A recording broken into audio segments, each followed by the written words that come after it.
En este momento me encuentro viviendo en el SENA. Yo trabajo, digo, en Medellín. Yo trabajo para el SENA, que es el Centro Nacional de Aprendizaje.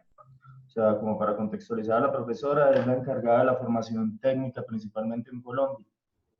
Entonces, mi proyecto, digamos, a grandes rasgos, se trata sobre el uso de la comunicación visual dentro de estrategias transmedia orientadas a problemáticas sociales y culturales, empleando nuevos medios.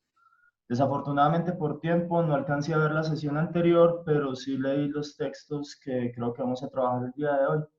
Entonces, mucho gusto. Continúe, profesor. Bueno, gracias Jaime, bienvenido.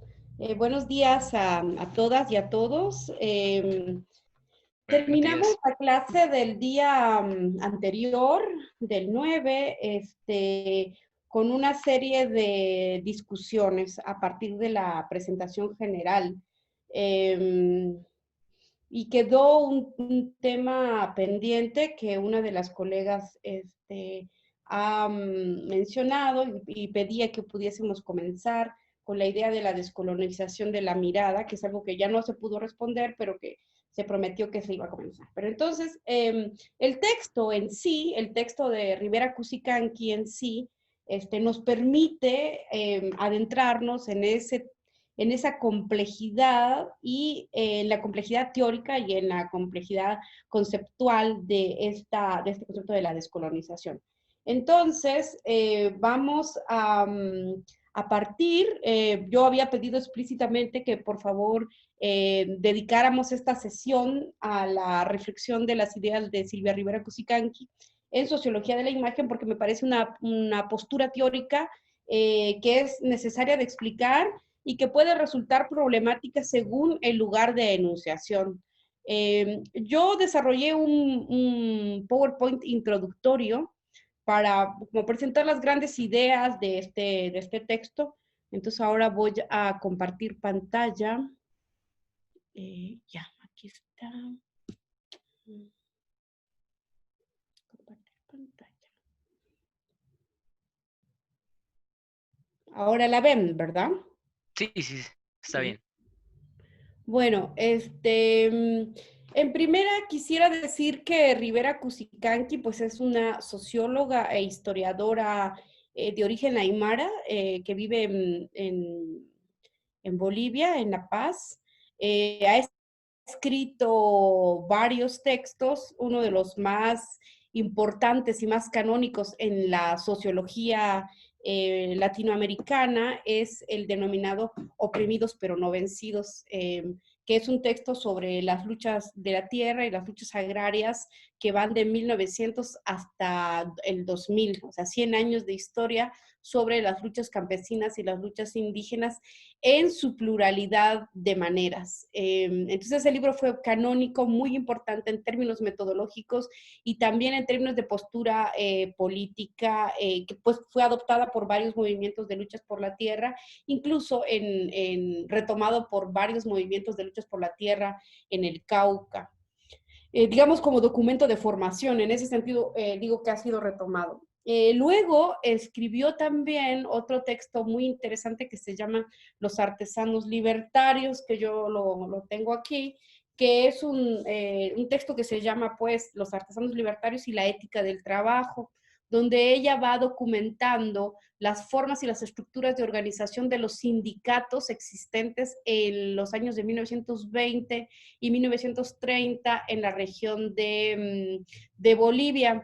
Se dedica ella a documentar de manera muy interesante y muy profunda sobre los sindicatos de trabajadoras culinarias. Son los años 30 y eso que se llama el sindicato de las trabajadoras culinarias son las mujeres que hacen trabajo doméstico y cocina fundamentalmente en los hogares de las clases medias y clases altas de La Paz. Entonces, en 1930 existió un amplio y gran movimiento de trabajadoras domésticas que se van a llamar a sí mismas sindicato culinario y que ese sindicato culinario va a desarrollar una escuela de autoformación anarquista, va a desarrollar una serie de festivales artísticos y entre varias cosas de estos festivales artísticos, perdón, jornadas de teatro, o sea, de reescritura de obras de teatro y de actualización de obras de teatro, de los clásicos, que pues ellas buscaban actualizar y acoplar para la realidad boliviana. Digamos que esos son como grandes estadios de su obra para ver la complejidad y el momento en el cual va a escribir Sociología de la Imagen. Luego de haber escrito este texto de los artesanos libertarios, ella lo dice en el texto que han leído ustedes, ella se da cuenta de la potencia y de lo poderoso que resultan las imágenes. Dice en algún momento, y lo vamos a mencionar en la presentación, que escriben 2000 ejemplares de los artesanos libertarios y la ética del trabajo. Pero cuando está escribiendo ese libro se va encontrando con los guiones de las obras de teatro, los guiones de las radionovelas que se están haciendo, las fotografías de las marchas, las fotografías de las fiestas, las fotografías de las asambleas.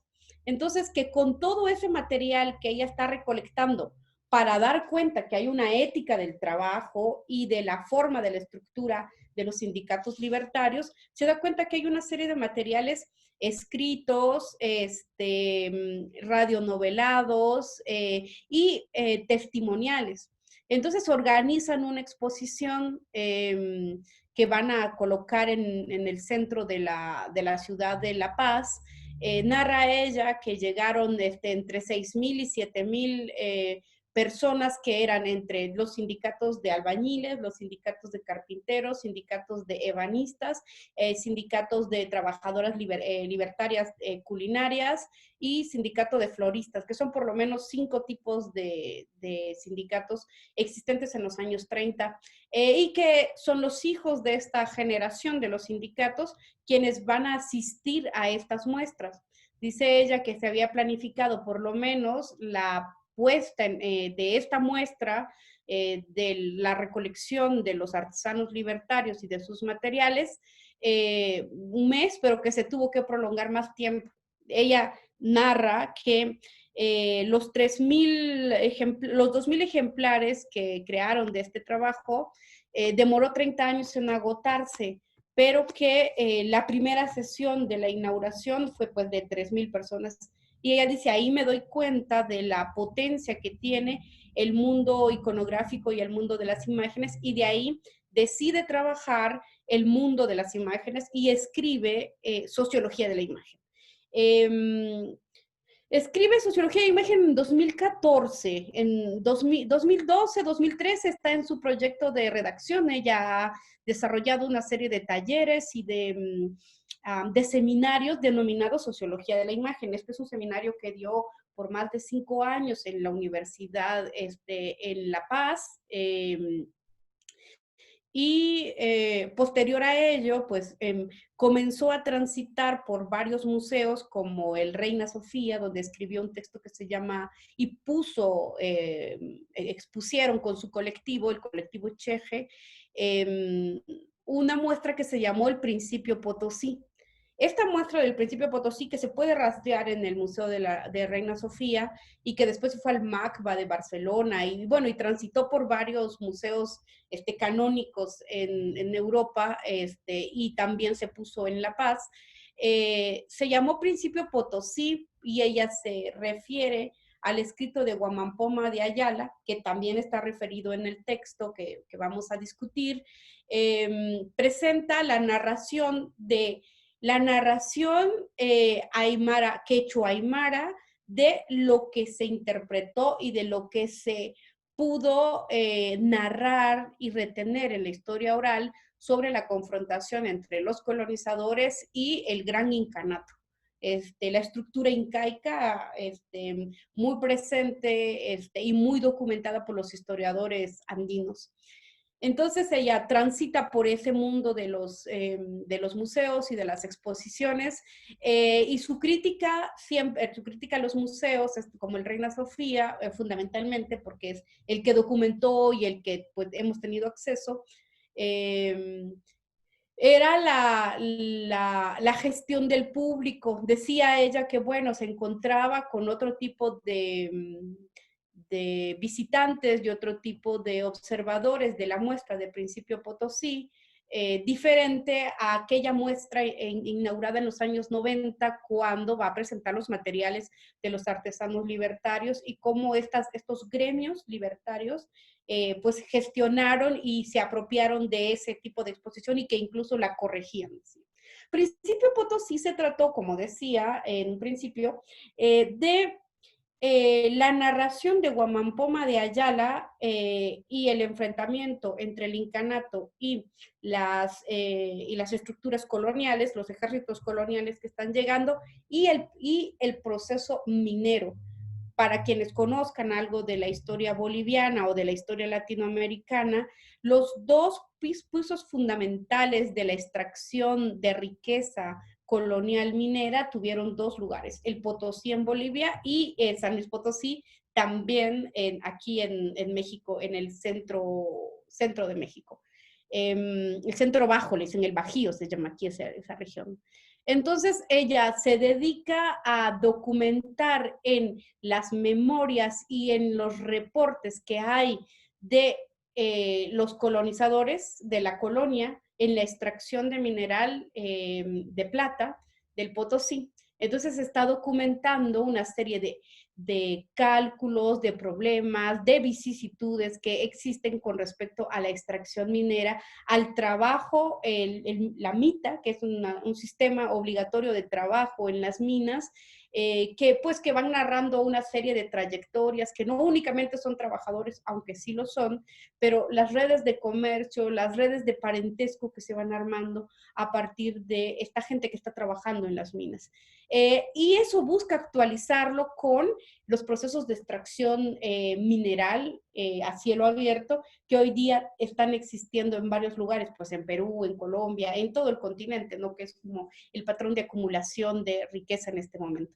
Por eso le denominó Principio Potosí, porque busca encumbrar estos dos momentos de extracción como dos momentos de destrucción y como dos momentos de creatividad. Entonces, ese es otro de los, en parte, la parte biográfica de la presentación de la autora.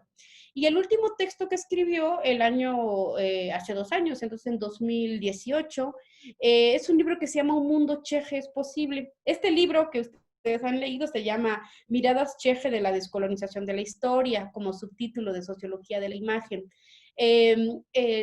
Empieza a trabajar el concepto de lo cheje, pero luego le va a dedicar una obra exclusiva en términos filosóficos y políticos a lo que ella está comprendiendo como cheje. Bueno, esa es Silvia Rivera Cusicanqui, no sé si alguien más la vio o si alguien más rastreó sobre la biografía de Silvia.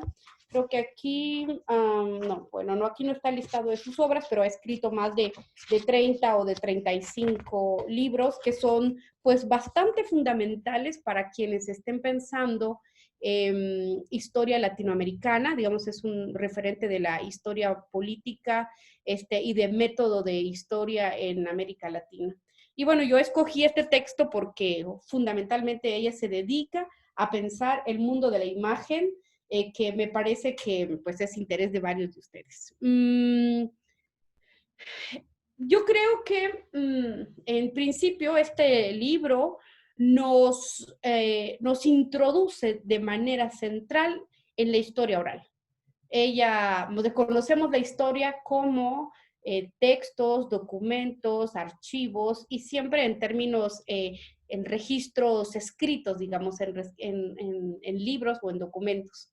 Sin embargo, en sociedades que fueron colonizadas, donde la tradición de escritura fue rota o fue destruida, nos vamos a encontrar con la historia oral.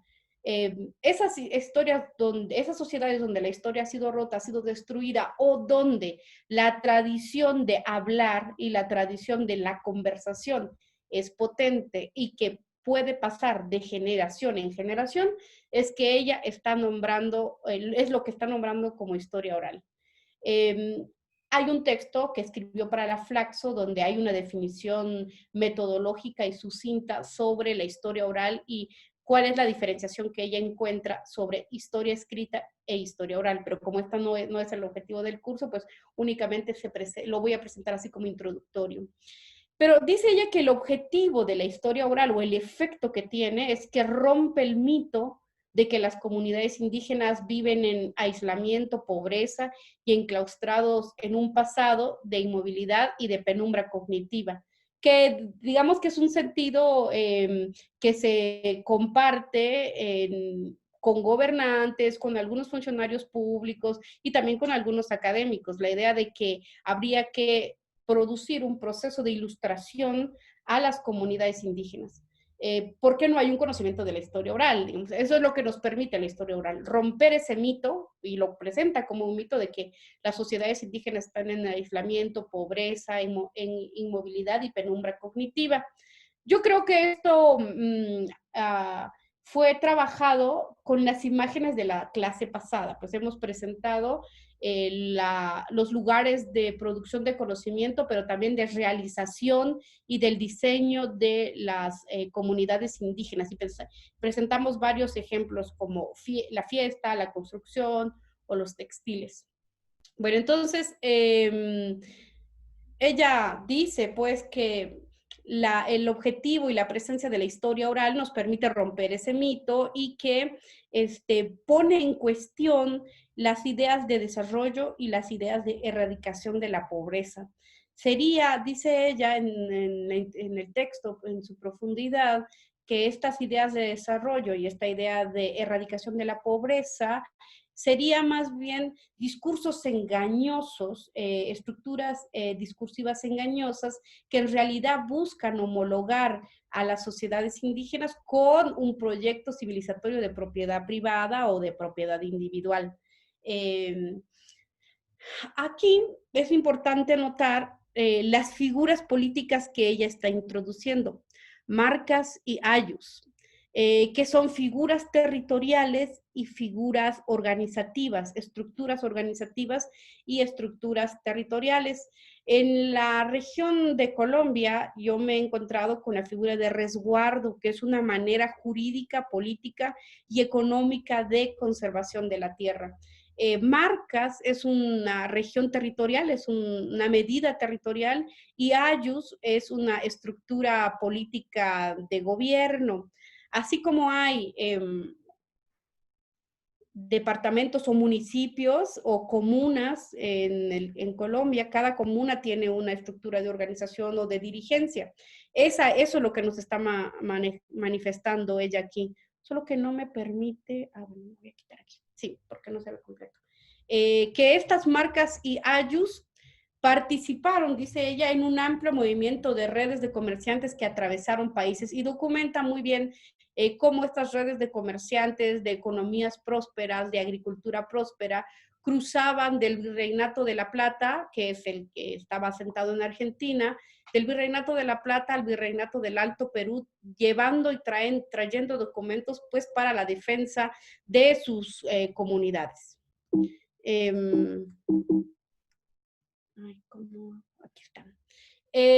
Dice ella también que hay agentes de la historia oral, y estos son los escribanos o los quilquiris. Noten ustedes que así como se llaman los escribanos o los historiadores en el mundo liberal o en el mundo público que hoy día conocemos, en las sociedades quechuaymaras la idea del quilquiri es fundamental, porque es el agente que practica la lectoescritura en castellano y también en aymara. Y también muestren ustedes que le está dando categoría de quilquiris a las mujeres en el textil. Así como hay una lectoescritura de grafías castellanas, también hay un proceso de lectoescritura en los textiles. Entonces ella está homologando a los quilquiris como escribanos y a las mujeres como tejedoras en el textil y en el rito. Digamos que estamos abiertas a distintas concepciones de escritura.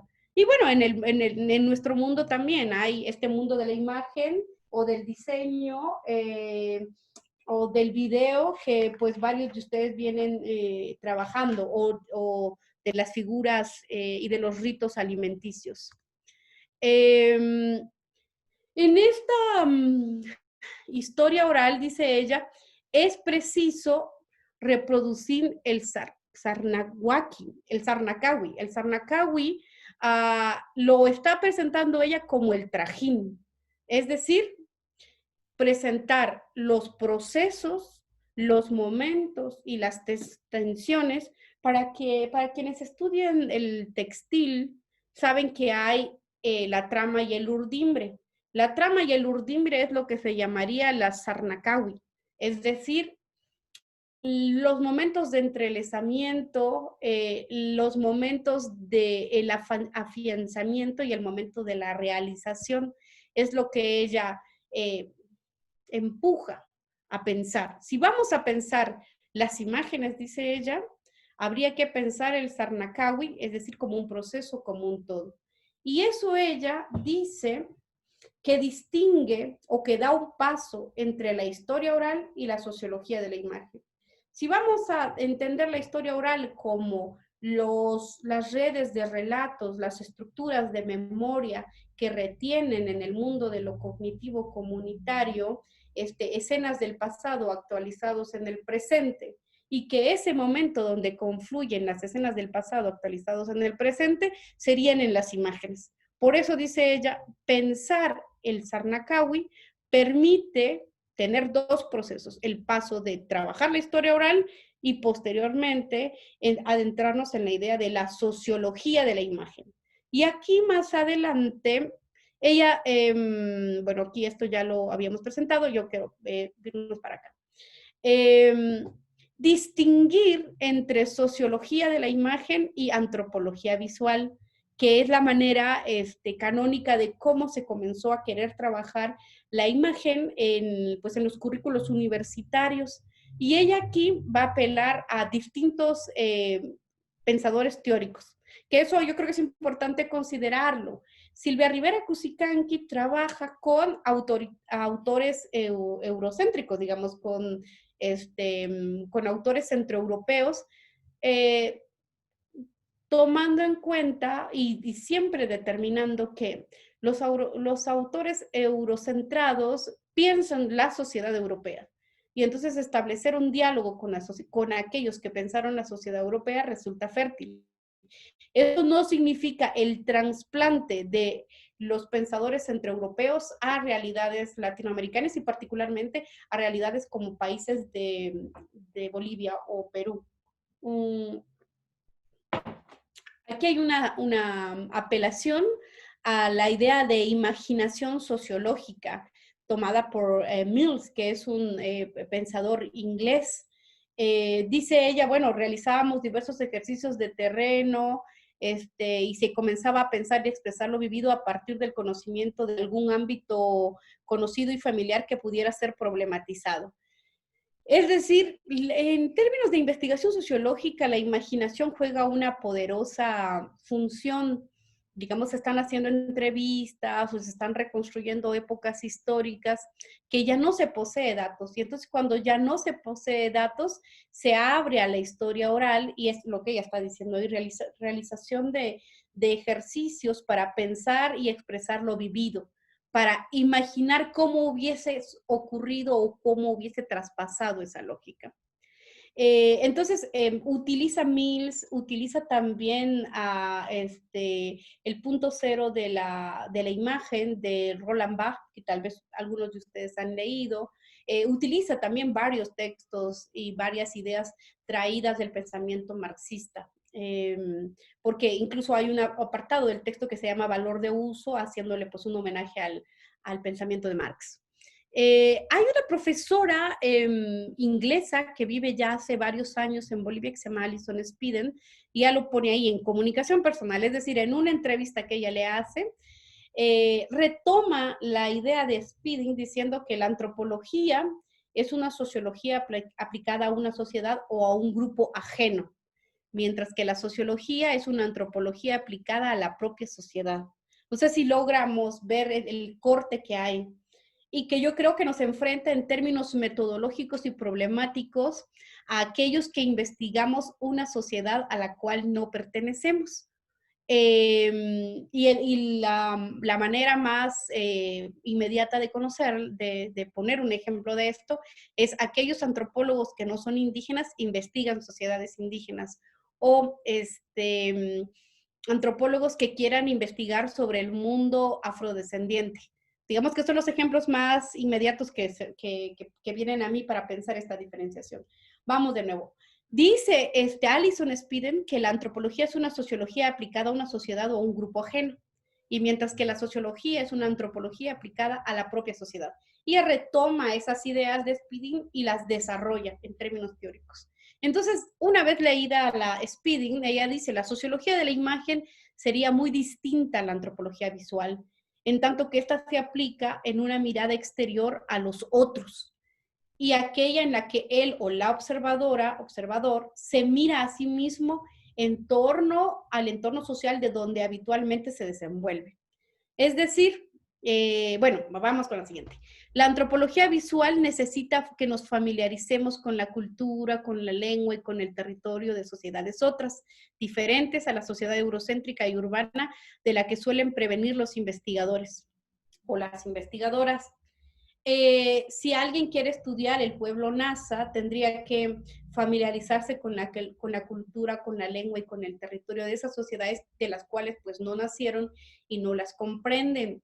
Entonces es un problema de investigación, digamos, externa. Lo que plantea Silvia Rivera Cusicanqui es la problemática metodológica de querer investigar algo de lo cual no pertenece.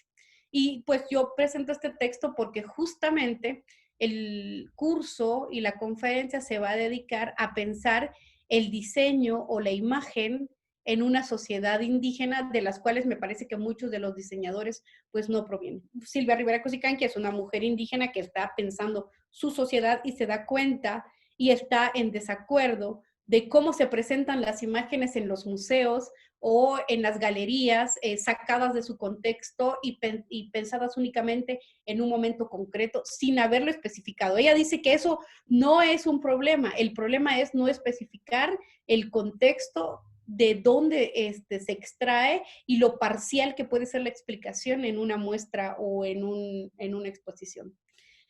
Bueno, dice ella, sí, en la antropología visual se necesita familiarizarse con la cultura. La sociología de la imagen supone una desfamiliarización. Esta idea de la, ay, perdón, algo pasó. Esta idea de la desfamiliarización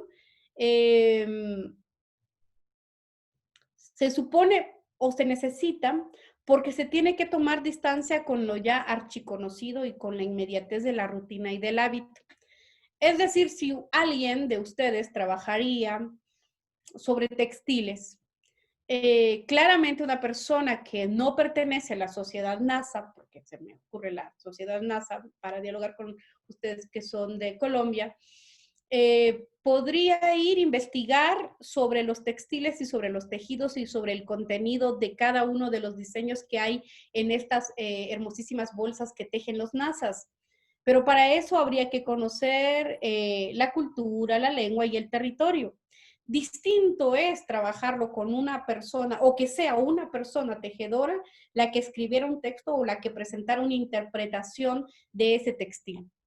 Pero ella dice que eso no basta, eso no está dado ya de por sí. Se necesita una desfamiliarización y una toma de distancia de lo archiconocido, pues para interpretarlo, para comprenderlo y para transmitirlo a un mundo que no lo comprende. Ahí radica la diferencia entre antropología visual y sociología de la imagen. Bueno, una de las diferencias. La otra diferencia de la antropología visual, dice ella, y esto es muy importante, creo yo, y no atraviesa únicamente a la gente que estudia y trabaja en el mundo del diseño como ustedes, sino en realidad todos quienes hacen ciencias sociales. La antropología visual, dice ella, se funda en la observación participante. Seguramente algunos de ustedes han hecho o han desarrollado estas técnicas de observación participante, donde el investigador o la investigadora participa al fin de observar. Pues uno llega a una comunidad y entonces comienza a participar de algunas actividades para entender qué es lo que está pasando, para observar qué es lo que está pasando. Eso haría la antropología visual. Un antropólogo visual fundaría una de sus técnicas de investigación en la observación participante. ¿Qué sucede si en vez de plantearnos en el lugar de la antropología visual, pensáramos desde la sociología de la imagen? Dice ella, eso significa observar aquello de lo que ya se participa. Es decir, había muchos mundos o muchas personas que están, por ejemplo, en el mundo de la cocina. Estas personas que desarrollan eh, cocina o industria alimentaria o cocina y proceso alimentario sin la utilización de conservantes o de preservantes propios de las cocinas industriales. Claramente, eso representa su cotidianidad, representa su conocimiento, representa historia, pero que no lo podría pensar por defuera, digamos, no podría pensar la realización de algún alimento con preservantes o con otro tipo de sal o con otro tipo de combinación de sabores, pues es algo que permanentemente ha hecho. Y por eso dice, bueno, es aquello, la observación participante en términos de la sociología de la imagen significa observar detalladamente aquello de lo cual ya de hecho participa. Y dice, la participación no es un instrumento al servicio de la observación, sino su presupuesto, es decir, va a observar aquello de lo que ya ha participado y no es que no va a participar para observar. Aquí yo creo que queda claro y complejiza el lugar de enunciación y el lugar desde el cual estamos investigando. Yo creo que como ustedes en su proceso de formación están en un momento de formación teórica para desarrollar investigaciones que luego van a convertir en proyectos. Y creo que esta reflexión metodológica sobre cómo comprender las imágenes puede resultar fundamental. Eh, la siguiente diferenciación que hay entre sociología de la imagen y la antropología visual es que la antropología visual se va a orientar ante el registro fotográfico, videográfico o fílmico de las sociedades que estudia para mostrarlo ante un público urbano y académico. Y entonces dice ella, eso es lo que se vendría llamando una práctica de representación. Esa sería la antropología visual.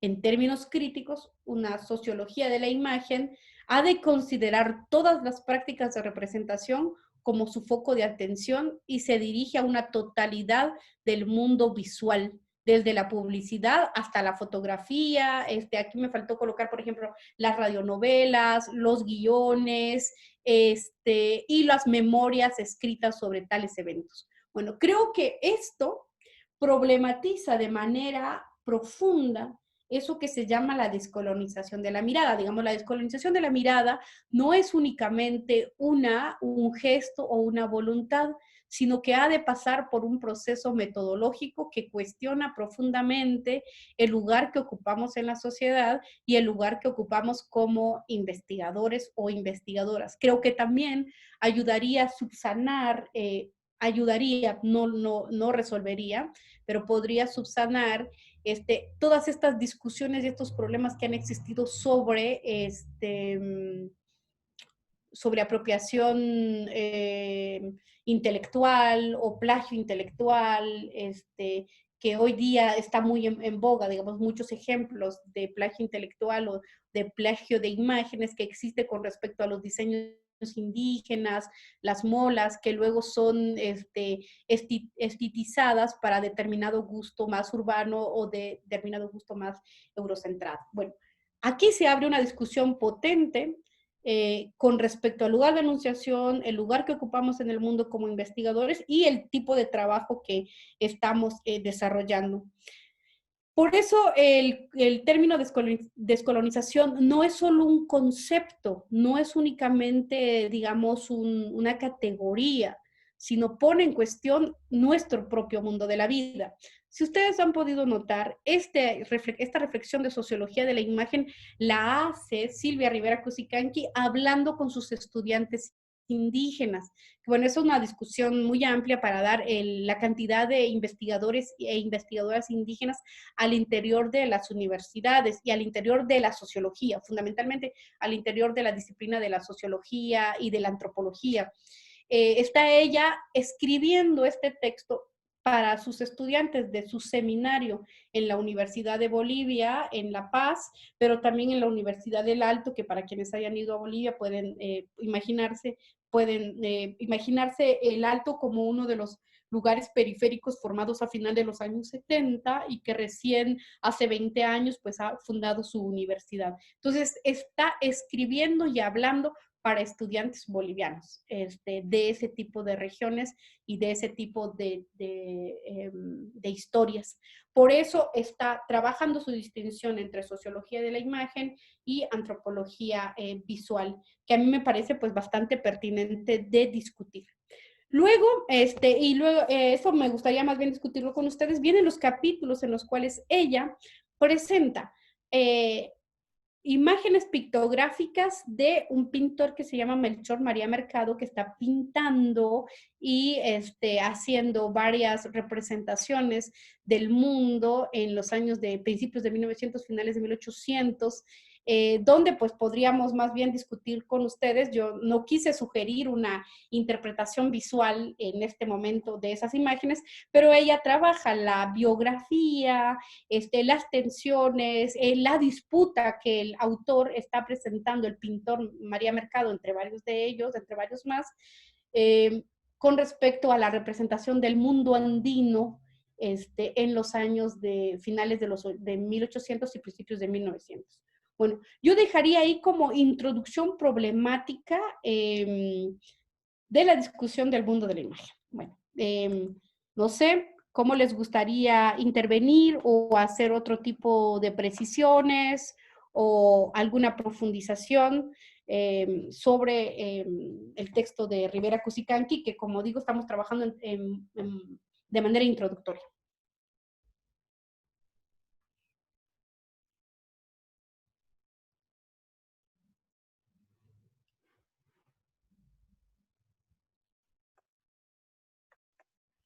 Bueno, ¿alguien quisiera intervenir? Esto ya Hola, se puede profe. comunicar. Sí, hola. ¿Cómo estás? ¿Cómo anda Bien, hoy? bien, aquí. Bueno, pues yo escuchándola, pues yo me considero como un analfabeta en este tema, literalmente.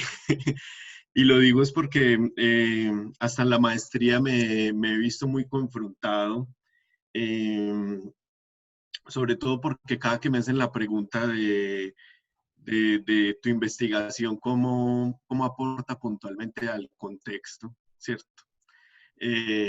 Cómo se sitúa en Latinoamérica, cómo se sitúa en Colombia, cómo se sitúa en Medellín.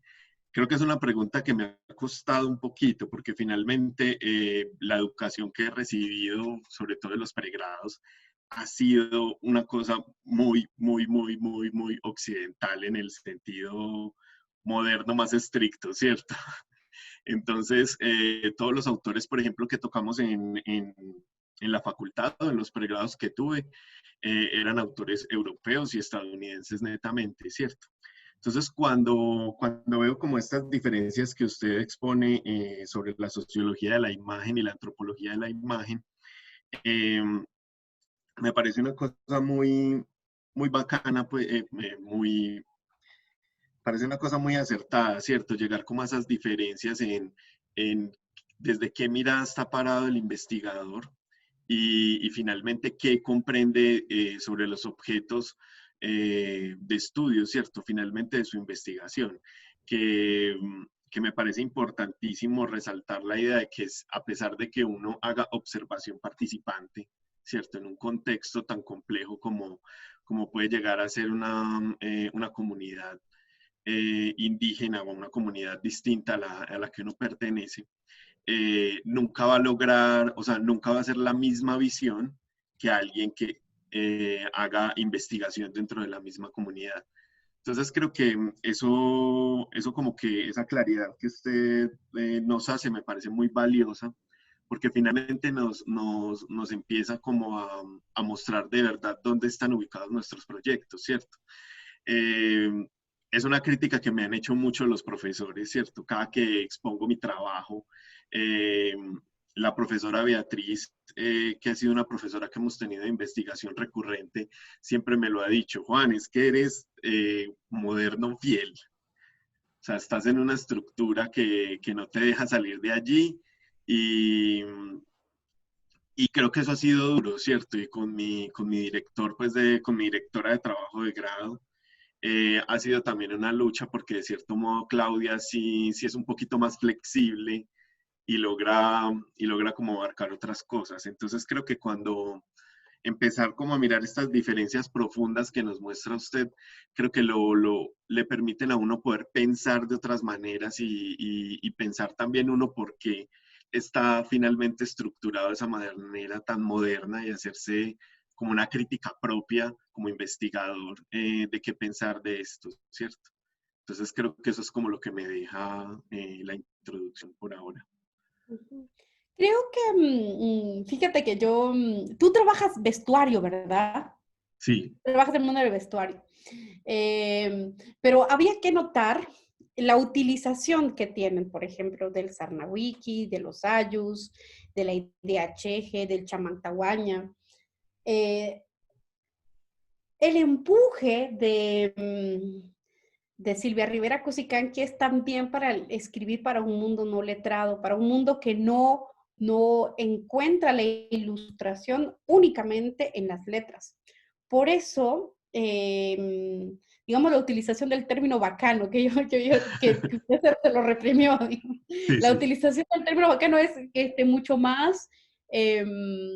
mucho más comunicativo que el término interesante, digamos. Entonces, hay al interior de la trama de este texto un empuje a la popularización del lenguaje, a la simpleza y belleza del lenguaje al mismo tiempo, porque ella en los capítulos subsiguientes, donde va a pensar el mundo cheje, se dedica a ver los límites del lenguaje. Y digamos, la lectura de los textos eurocentrados no representarían un problema si no se trasladaran, es lo que ella les dice a sus estudiantes. O sea, podemos leer Habermas, leer Foucault, leer todos estos textos pensados en el mundo eurocentrado, pero es necesario traspasarlo, ver esta trama y esta urdimbre para una historia como la boliviana. Y entonces, en algún momento de este texto dice, bueno, podríamos leer el Capital como el I Ching.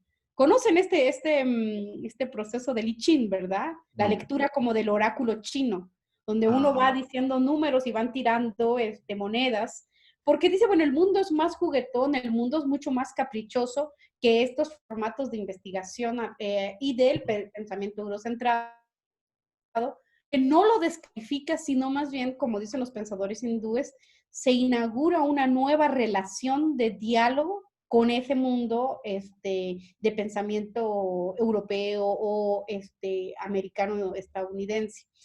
Entonces, no hay aquí un desprecio por el mundo y de la teoría eurocentrada. Más bien, lo que se inaugura es una nueva relación y una incorporación de lo que el lenguaje formal no puede decir y tiene que recurrir a este tipo de terminología como bacano, que podría significar también interesante. Me parece que bacano es interesante, Sí. según yo, lo que puedo escuchar. Pero bueno, muchas gracias. Nada más recuérdame su nombre. Yo me acuerdo más bien de los temas, pero no me acuerdo de su nombre. Bueno, Juan David, mira. Ay, gracias, Juan David. Ahora ya. ¿Podría alguien más, por favor, dar alguna intervención o alguna interpretación sobre el texto? Sí. Bueno, voy primero, Lorena. Si quiere, Laura, usted me va diciendo quién no, por favor. Lorena. Laura, sí. Bueno, yo tenía como una reflexión en torno al texto, y es que en el análisis que hace la autora de las dos obras, digamos que ambas obras estaban permeadas como por lo que es la cotidianidad y la intimidad, ¿cierto? Que es uno de los temas que yo estoy como buscando en mi trabajo, y es develar esa cotidianidad o esa intimidad propia de lo que nosotros estudiamos. Entonces, ¿hasta qué punto cuando uno no está inmerso en esa comunidad, sino que uno está llegando a hacer una observación participante, puede lograr ese grado de intimidad? Por ejemplo, en el análisis que se hacía de las pinturas de Melchor María, uno encuentra desde el tema de las llaves hasta el tema de las faldas, pero son cosas que solo él puede detallar porque él está inmerso allí. Ujú. Cuando uno llega ajeno a esa comunidad, como creo que es el caso de muchos de nosotros, caso concreto también de mi estudio, ¿cómo podría llegar a lograr ese nivel de detalle? Ujú. Mm, Yo creo que es una pregunta metodológica. Sobre todo, ella discute las formas de los métodos investigativos canónicos en todo el continente. Em, yo creo, Laura, que esta diferenciación entre la antropología visual y la sociología de la imagen cuestiona profundamente nuestro estar en el mundo, el lugar que ocupamos en el mundo. Y creo que también apoya a no pretender una universalización del conocimiento o una universalización de la investigación. Creo que no sé cómo, en realidad no sé cómo podrías como lograr ese nivel de intimidad, pero lo que sí es que cuestionaría la forma de redacción. Eh, Ser claro que se conoce un fragmento, que se conoce una porción y que la falta de intimidad en un principio, digamos, o falta de cercanía, es uno de tus límites epistemológicos. Que tienes un límite epistemológico y ese límite epistemológico es que, de cierta manera, tú que estudias gastronomía, es muy difícil y hay que trabajar muchísimo para lograr que alguien te permita entrar al lugar donde cocina. Puedes llegar al lugar donde se sirven los alimentos, pero no al lugar donde alguien cocina. Porque el lugar donde alguien cocina, yo escribí un artículo hace años y me preguntaba, sobre todo por la idea de la sexualidad en el mundo indígena. Escribieron varios artículos después de los juicios de lesa humanidad y de genocidio aquí en Guatemala. Algunos defensores de militares decían, bueno, no, lo que pasa es que los militares, si bien es cierto, tienen necesidades sexuales, porque fueron acusados de violencia sexual en la guerra, si bien es cierto, tienen necesidades sexuales, también hay que tomar en cuenta que, digamos, las mujeres indígenas no, primero no les gusta el sexo y segundo son feas y entonces no producen deseo en los militares. Ese fue, digamos, el discurso que tenían como defensa y que era mediatizado. Finalmente, en el juicio, pues se logra demostrar una política de Estado que está encaminada para vulnerar los hogares, y la manera de vulnerar los hogares es violando sexualmente a las niñas y a las mujeres, que es una manera de sometimiento de las comunidades. Bueno. Entonces salieron varios artículos en apoyo, ni siquiera en crítica, sino en apoyo a las mujeres indígenas, diciendo, bueno, sí es cierto, estas mujeres indígenas han luchado por la violencia, a pesar, pero eran en apoyo, ¿no?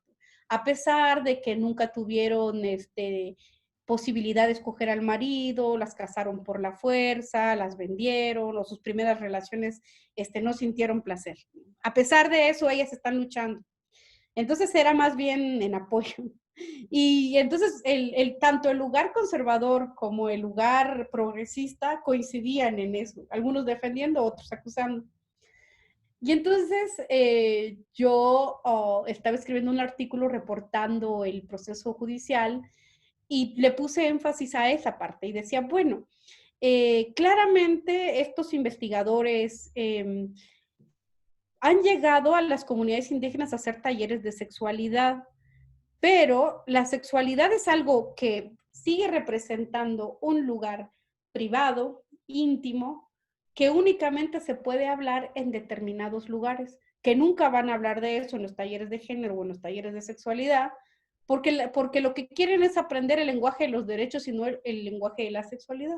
Ahora bien, ¿dónde se habla la sexualidad? ¿De dónde se habla? ¿En qué lugares se habla de la sexualidad? ¿En qué lugares las jóvenes vamos aprendiendo del mundo erótico y del mundo sensual? En la cocina. Es el lugar donde se desarrollan este tipo de conversaciones. En las fiestas de 4 o 5 días se reúnen 100, 150 mujeres y están cocinando para todo el pueblo y no es que solo están cocinando callados, como se piensa el mundo del trabajo, en el mundo obrero, que la gente llega y trabaja. No, la cocina es mucho más lúdica, mucho más juguetona y te da la posibilidad de apertura para conversar de temas tan íntimos y tan candentes como la sexualidad. En ese sentido, digo, entrar al mundo de la cocina requiere un trabajo de años y que yo creo que habría que plantearlo como un obstáculo metodológico en un principio, digamos, para subsanarse de aquello, decir que no has podido conocer completamente el mundo gastronómico debido a que hay un obstáculo metodológico. Es un lugar tan íntimo y tan privado y que te permite conocer el desarrollo del mundo gastronómico en el ámbito de lo público y no en el ámbito privado. Como de hacer ese tipo de distinciones, creo yo que sería importante el trabajo metodológico.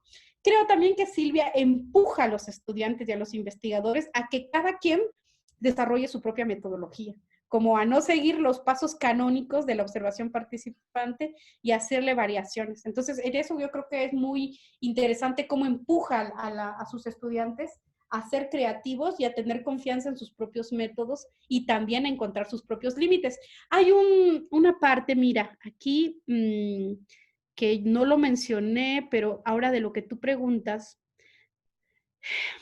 aquí, ella dice, con respecto a la antropología visual y la sociología de la imagen, con respecto a los investigadores de las comunidades, dice, observa aquello de lo que ya de hecho participa y la participación no es un instrumento al servicio de la observación, sino su presupuesto, aunque se hace necesario problematizar su colonialismo o elitismo inconsciente. Este párrafo ha sido bastante discutido al interior de las sociedades y de los investigadores indígenas. La idea de la formación de los expertos indígenas o de los expertos investigadores.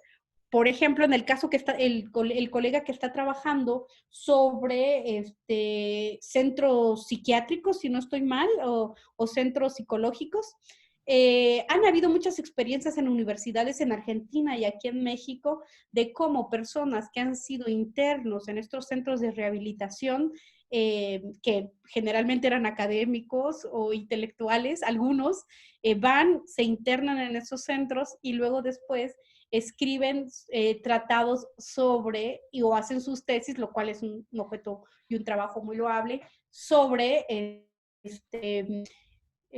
proceso de disciplinamiento o el proceso de afecto que existe al interior de estos centros psiquiátricos y que luego se ponen en cuestión al respecto de esto que se llama un elitismo inconsciente, o la idea de una especie de formación de experto. Digamos que el tener una mirada interna también trae un problema. En eso Silvia Rivera no perdona y no, digamos, no concede la idea de que, o el presupuesto de que ser investigador que está investigando su propia lucha o está investigando su propio pueblo, no podría tener este tipo de problemas como el elitismo inconsciente. Entonces, por eso creo que esa acotación empuja y obliga a la investigadora o al investigador a dar cuenta de sus obstáculos epistemológicos. Yo ahí lo dejaría, Laura, y tú podrías irme diciendo quién va en orden para que no... Paula López está Paula pidiendo López. la palabra. Muy bien. Profesora, a mí me interesó cuando se habla de micropolítica. Entiendo, pues como en el texto y en lo que usted expone, que esta se presenta como un espacio de resistencia, se separa de la política y del Estado y plantea que el poder, pues, o da un poder al trabajo colectivo, sobre o de colectivo, o sobre los colectivos, ¿cierto? Entonces, mi pregunta sería, en ese escenario de la micropolítica, si es necesario crear o trabajar con pequeños grupos, con pensamientos comunes o comunidades específicas para lograr un real trabajo en red o una consolidación de puentes y trabajos en red, siempre debe ser, como estoy leyendo el texto, con comunidades específicas, con temas o pensamientos comunes y no tratar de masificar para volver a esa política donde el Estado está por encima y hay como estas relaciones de poder que siempre están en la institucionalidad. Mi trabajo está relacionado también con las posibles redes y los posibles trabajos colectivos que se generan en una ciudad o alrededor de un tema, en este caso pues en Manizales. Entonces me interesa este concepto de micropolítica que encuentro. Muchas gracias, Paula. Mira, esta idea de micropolítica, pues es un concepto Foucaultiano que para quienes estén interesados y si tú quieres ampliar, Foucault escribió un libro que se llama Micropolítica del Poder, que es un texto fundamental en las ciencias sociales y en la filosofía. Pues que busca desentrañar la comprensión de la ejecución del poder a partir de las grandes instituciones efectivamente reguladas y establecidas por las formas del Estado.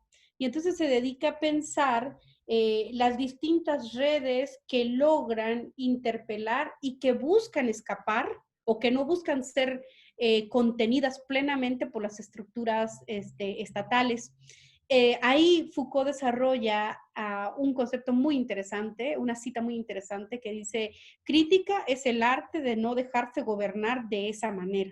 O sea, apela a procesos de autorregulación y está pensando en distintas formas de expresión, por ejemplo, las formas de organización de los niños en las escuelas. Estudia todas estas formas de saboteo del mundo escolar, también es el principio de comenzar a pensar la prisión o el manicomio como formas de exclusión, pero como formas de disciplinamiento, y que al interior de esas formas de disciplinamiento se van desarrollando una serie de gestos, de técnicas y de formas de ejecución del poder que buscan, digamos, autorregularse de otra manera, formarse de otra manera. Entonces, ella utiliza y trae este término de micropolítica, pensado en términos Foucaultianos, porque el libro digamos, tiene un enfoque Foucaultiano también. Pero yo creo que para dialogar con tu proyecto de investigación es necesario el conocimiento de la estructuración de la sociedad. Los clásicos sociológicos distinguen sociedad y Estado, como la clase anterior. Decíamos, toda sociedad tiene formas de organización, pero no toda sociedad tiene al Estado como única forma de organización, que fue la clase con la que iniciamos, ¿no? Entonces, si no son las estructuras estatales la única forma de organización, ¿cuáles son y qué formas tienen? Entonces, en este libro, Los artesanos libertarios, que también lo recurre mucho, lo cita demasiado en sociología de la imagen, se dedica a pensar aquí los sindicatos de zapateros, ebanistas, trabajadoras culinarias, que son las trabajadoras que hacen trabajo doméstico. Laura, este libro te serviría muchísimo a ti también. Los ebanistas, los floristas. Para mí fue de mucha sorpresa que en los años 30 hubieran sindicatos libertarios que estuviesen leyendo también a los anarquistas clásicos rusos, a Proudhon, sobre todo Proudhon, que son estos teóricos anarquistas rusos que están circulando por todo el mundo. Entonces, quieren hacer un sindicato, pero no un sindicato único de trabajadores, sino un sindicato libertario. Y en ese sindicato libertario no únicamente se dedican a trabajar los derechos laborales o las mejoras laborales, sino que sobre todo crean bibliotecas, hacen obras de teatro, y también están buscando una serie de mejoramientos en el mundo cotidiano. Por ejemplo, en 1930 existían dos tipos de transporte: el transporte para la gente no indígena y el transporte para la indígena. Y no permitían el ingreso de un otro. Claramente el que no era para personas indígenas tenía más tiempo de espacio, por ejemplo, pasaban a cada hora, mientras que los otros pasaban a cada 20 minutos. Una de las luchas que dan estas trabajadoras domésticas o del sindicato culinario es la homologación del transporte, es decir, quitar quitar los dos para convertirlo en uno y obligar, digamos, que se amplíen los horarios. Pero ahí la idea de sindicato anarquista está presente en el mundo boliviano. Yo creo que para el día de hoy es preciso pensar cómo está constituida la sociedad, volviendo al principio de que toda sociedad tiene forma de organización, pero no toda sociedad tiene al Estado como única forma de organización. Entonces yo creo que esta idea que tú estás trabajando de las redes de trabajo permite pues dialogar, conversar y trabajar en términos de micropolítica con estos colectivos, que me parece que hoy día son más bien, no sé la constitución de la sociedad boliviana, pero por ejemplo, los resguardos es una forma de organización, es una forma colectiva de la vida, no plenamente centrada al Estado. Es una organización indígena en el Cauca, el CRIC, por ejemplo, que tiene una serie de convenios, de discusiones, alteraciones con la forma Estado, pero que mantiene una forma autónoma de gobierno. Estas, y bueno, y hay varias más ejemplificaciones. Las mismas organizaciones de estudiantes, que a veces están los sindicatos de estudiantes, y después hay varios colectivos que son disidentes de las organizaciones de estudiantes. Creo que hay que fijarse en la constitución de la sociedad en estos ámbitos micropolíticos, porque efectivamente yo he puesto el ejemplo de investigadores que no son indígenas que investigan en sociedades indígenas, pero también existen personas que pueden ser investigadores en la universidad y quieran investigar los colectivos indígenas o la unión de estudiantes y los colectivos disidentes de la unión de estudiantes. Digamos que para el término educativo o ámbito educativo eso sería pues bastante interesante también de problematizar. No sé si logramos dialogar y si no le vamos a pasar la palabra a otra persona y en el espacio de las tutorías pues, podemos profundizar. Muchas gracias. Jaime Franco.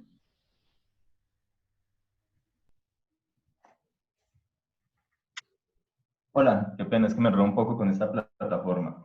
Digamos que según las lecturas y lo que escuchaba ahora en introducción, me surgió una pregunta. Y era precisamente cuando hablabas de la narración oral, que precisamente para mí es algo que recae mucho en lo que es la memoria, tanto individual como colectiva. Y precisamente al no ser una estructura física, digamos que es lo que permite repensar e imaginar. Pero entonces la pregunta que me surgía era, cuando se hace este cambio del oral a lo visual, se está cambiando un lenguaje conceptual, es decir, abstracto, a un lenguaje perceptivo que es concreto. Entonces, ¿hasta qué punto esto no termina limitando el repensar e imaginar esta historia? Gracias. Buenísima pregunta, Jaime Franco.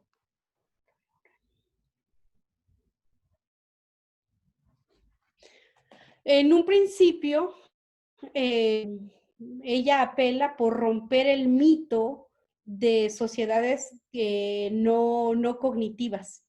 Entonces, creo que la separación del paso que ella da entre la historia oral y la sociología de la imagen lo hace en términos metodológicos. Eso lo que nos permite ver es que en las sociedades indígenas memoria, palabra y figura existe, solo que se trabajó metodológicamente de manera separada, como si las sociedades indígenas solamente tuvieran palabra y no tuvieran imagen. Y ahora voy a presentar un tipo de imágenes, aparte de las que presenta Silvia Rivera,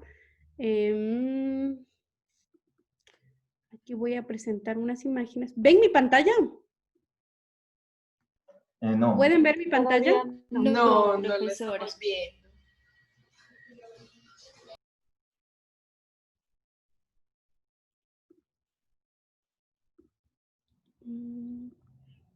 Ahora sí. Sí, ya la estamos viendo. Muy bien. Entonces,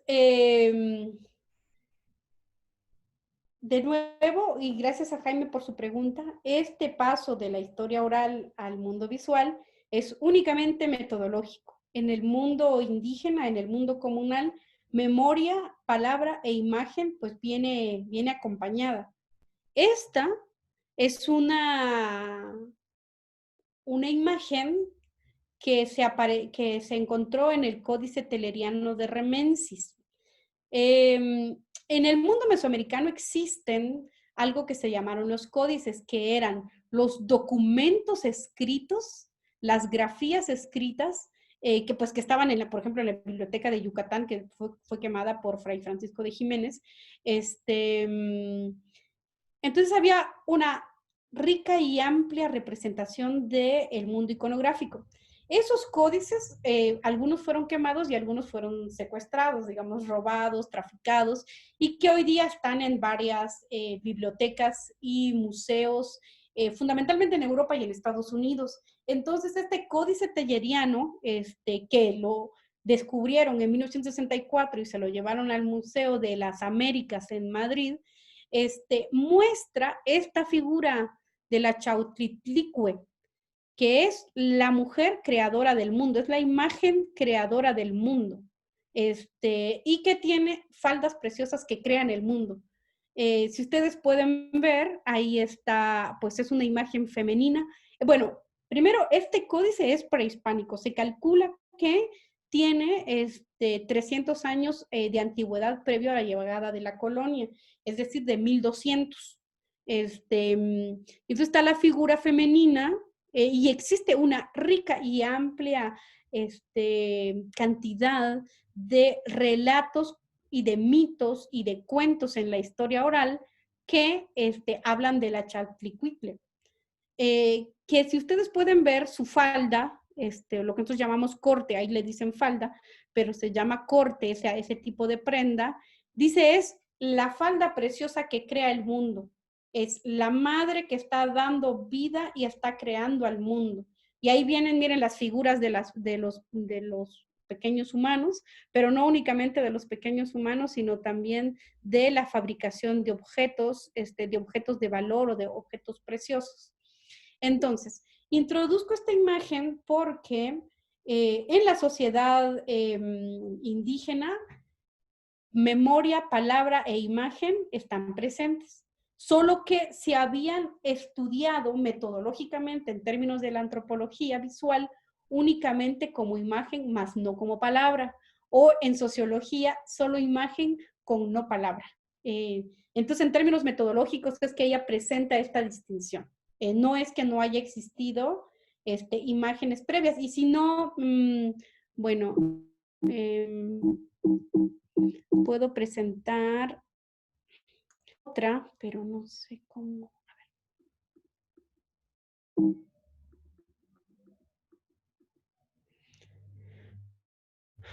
Esta imagen, por ejemplo, es la imagen de la basura. Existía y hay en los relatos mesoamericanos. Estos son del sur de México, de lo que hoy día es el sur de México. La Tlazotliotl, que es la diosa de la basura, y es aquella diosa que se come las inmundicias, aquella a la cual se le hacen una serie de ceremonias, y existe también una rica mitología y cuentos de la historia oral que te está presentando a este personaje que se encarga de comerse, de abstraer todo aquello que hace mal para el mundo. Entonces es la basura, es la inmundicia. Fue encontrado en el Códice Borbónico. El Códice Borbónico está en el Museo de la Familia Borbón, y que también data de los años de 1500 o de 1600. La representación estaba, la representación gráfica estaba, pero nosotros conocíamos únicamente el relato oral. Entonces, no hay tal distinción. De nuevo, es únicamente en términos metodológicos. Muchas gracias. De todas formas, digamos que en la asesoría me gustaría preguntarte otra parte porque quisiera también profundizar en otro aspecto. Bueno, ¿quieres enunciarlo de una vez? Sí, digamos que lo que pasa es que precisamente las imágenes que estás mostrando son imágenes que todavía mantienen un nivel de abstracción, a diferencia de lo que es la fotografía o el video, que se convierte en una imagen dada. Es decir, se cierra completamente el margen de imaginar. Vale. Entonces, precisamente cuando empezamos a pasar de este medio al otro, vemos que ya se empieza a poner en riesgo precisamente esa parte de repensar el pasado y de imaginarlo.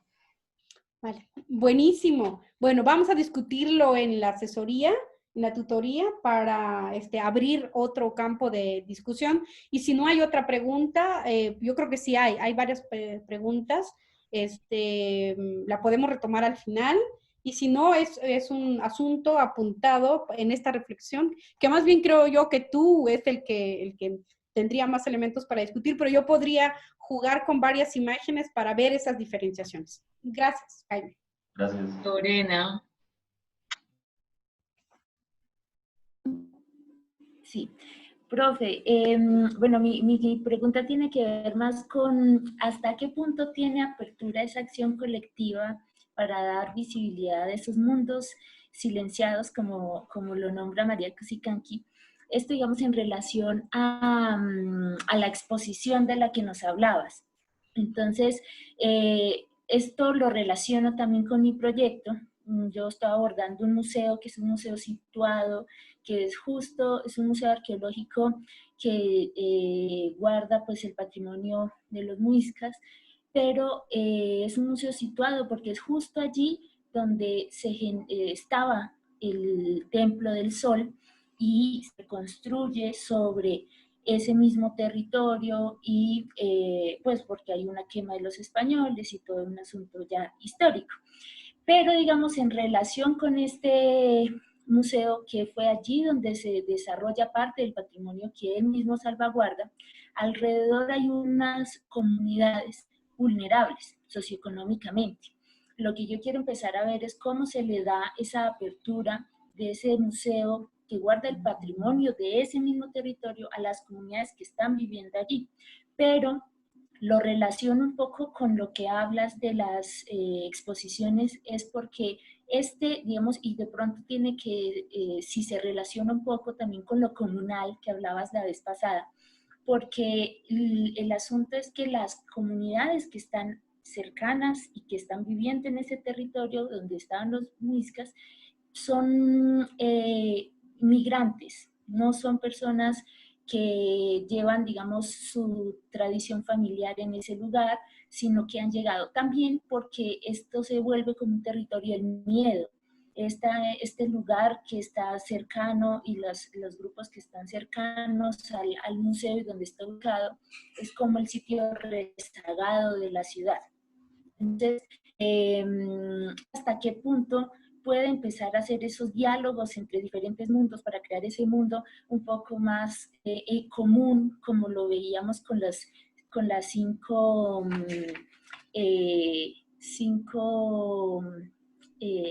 se me olvidó, los 5 sindicatos que se unían porque tenían algo en común? Sí, señora. Eso, profe. Bueno, muchas gracias, Lorena. Mira, yo creo que es importante reflexionar sobre la idea de la patrimonialización. Mañana yo le voy a invitar a mi asistente de investigación que está trabajando esas tensiones también, entre varias cosas. Porque yo creo que hay en palabras de él, que también ha leído mucho a Silvia, la idea de extracción de valor.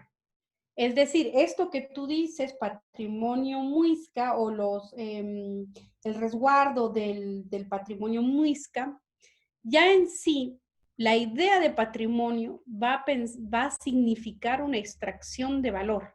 Es decir, hacen una serie de excavaciones, se pueden encontrar restos arqueológicos, o no se hacen excavaciones. Por ejemplo, yo creo que te serviría mucho revisar la película de Sandra Rosenthal que se llama La Piedra. Y fíjate que en La Piedra ella presenta, es su tesis de doctorado y se encuentra cómo se trajo una escultura enorme, no sé, de 60 metros de altura, de una voluminosidad, es casi una casa de 2 plantas, por ejemplo, tipo Colombia, de ese tamaño la estructura, que es la Coatlicue, que es la diosa del agua. Esa era en un pueblo que se llama San Miguel Coatlichán, aquí en México. Era una piedra que existía como una propiedad comunal, como parte de la comunidad, hasta los años 40. Pero uno de los presidentes, que se llama Adolfo López Mateos, dice que de chiquito su papá lo llevaba a ese lugar, porque era un lugar que la gente iba a ver a la piedra, comía alrededor de la piedra, miraba desde arriba, se subía unas escaleras y miraba la forma y la figura de la Coatlicue. Entonces estaba, y San Miguel Coatlichán era un destino al cual la gente iba a hacer ceremonias del agua. Pero López Mateos, que bueno, era chiquito, iba a hacer picnics a ese lugar, y coincide en el momento en que se está haciendo el Museo Nacional de Antropología, cuando se comienza a convertir en patrimonio todo aquello que no era. Entonces se le ocurre y dice, bueno, hay un lugar donde hay una piedra que es muy importante y yo creo que la deberíamos de traer. Entonces van y todo el equipo de antropología con mucho poder, son los años 60 de México, donde hay demasiado recurso económico y se está invirtiendo para la formación de los patrimonios museográficos. Entonces van y va todo el equipo de antropología a querer sacar la piedra. Pero cuando quieren sacar la piedra, ese pueblo no lo deja salir. Y entonces van a pasar 10 años entre que la traen y no la traen. La buscan tocar, no se puede, porque es demasiado voluminosa y no se puede. Bueno, desarrollan todo tipo de tecnología hasta que mandan a fabricar camiones que puedan traerlo y puedan pasarlo. Pero mientras eso está pasando, mientras eso está ocurriendo, hay una serie de obstáculos de la comunidad y de defensa de la comunidad para que no saquen la piedra, para que no la conviertan en patrimonio. Van a demorar 10 o 15 años, lo último es que quieren sacarla y cuando la llevan se dan cuenta que el peso de la piedra que va por partido en 2 camiones no puede pasar los puentes comunes y los puentes normales. Tienen que mandar a construir un puente. Bueno, lo que hay ahí es una extracción, lo que hay ahí es un despojo. Se llevaron la piedra, la pusieron frente al Museo Nacional de Antropología y claro que nadie de San Miguel Coatlichan va a llegar a ver esa piedra. Claramente porque hubo una extracción. Yo creo que hay que problematizar la idea de patrimonialización, porque aquello que pertenece a una cultura pasa a pertenecer al Estado. Y yo creo que ahí se juega un problema radical de extracción, lo cual puede explicar por qué la gente no quiere visitar aquello que veía tan cotidiano, tener que pasar por un procedimiento. Bueno, ahora yo no sé si se va a poder, dado la COVID y las políticas de distanciamiento, creo que está cuesta arriba. La idea de que las personas vuelvan a visitar los museos está pues en tensión y en entredicho. Entonces, creo, y en este momento no recuerdo, pero puedo buscar el marco teórico de esta mujer, de cómo, dicen, entrevistando ella a las personas de Coatlichan, de San Miguel Coatlichan, cómo para las personas sería inconcebible venir de San Miguel hasta la Ciudad de México, que son como 3 horas, venir a ver a la piedra o venir a seguirle haciendo los homenajes del Día del Agua o de petición de lluvia a la piedra en un lugar urbanizado, y elitizado como un museo. No conciben que tengan que pagar por hacer eso porque el ingreso a los museos pues son costeados o son subvencionados. Entonces quizás en ese tipo de diferenciaciones y en ese mundo en esa forma de extracción del valor o de extracción de la imagen, pueda servirte para problematizar la idea de la dificultad que tienen los museos en sí mismos y no el que sean las sociedades las que no vayan a los museos. Eso podría decir. Y bueno, voy a apuntar, pero toma tu nota, el documental se llama La Piedra y la autora se llama Sandra Rosenthal. Yo le pedí a ella una copia de ese video porque lo estuvimos discutiendo con algunos grupos de formación en mi pueblo hace unos cuantos años, pero no sé dónde quedó el video y probablemente esté en Vimeo, pero vamos a preguntar, tú rastrea y si no lo encuentras, pues yo puedo pedirle a ella no solo su tesis, sino también su película, porque yo creo que dialogaría mucho contigo. Muchas gracias, profe. De acuerdo. A Margarita, que me la había saltado.